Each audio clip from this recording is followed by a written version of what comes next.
with Stepathlon, it had so many ingredients for things we could do. So for example, we did wacky races. So people jumping over chairs, then walking, and then jumping over their colleagues and then walking, and all in the Bay Area where they sit. We did Gangnam style dancing, and as you know that it's a lot of well, stepping in a different way, but there's a lot of steps involved. We had efficiency races where you had to cover a certain distance in the minimum amount of time. So it just had so much potential to do other things around it.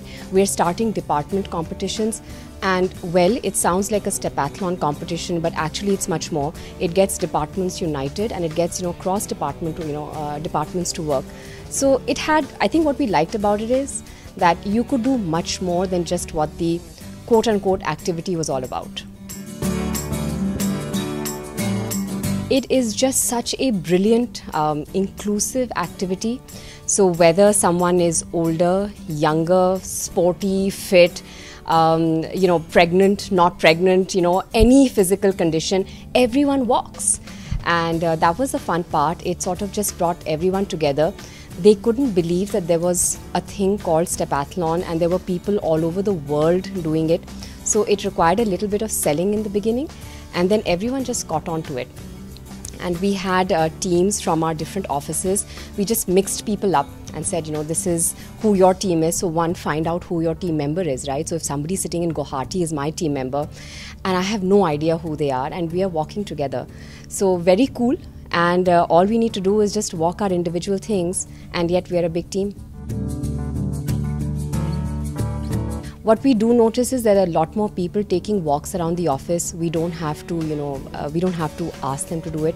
There are some people who actually take a jog around the office. There are people who have told us that we don't have the right food in the office, and can we have, healthier food, because, we all go for a walk in the evening and we don't want to feel heavy. So we've changed our food counters, and, we've got a food counter called Health and Power Station, if you will. But I think it's just the whole feeling of health consciousness which has come in. I call it responsible fitness. You don't have to do it as a standalone activity, but it's a part of your lifestyle. And I think that's the change we were trying to bring in, that just by making a few smart choices about your day and your activities, you could do a lot more.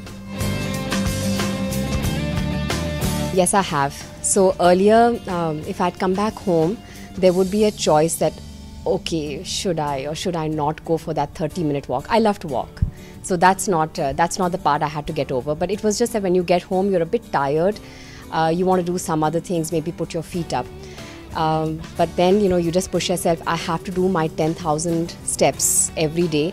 So you just get up and you say, okay, my pedometer is ticking, so I have to go out. So I think it's just helped you become a little more disciplined, and I'm delighted. It's inclusive and responsible fitness, and it has the potential of such a big movement and a mindset change.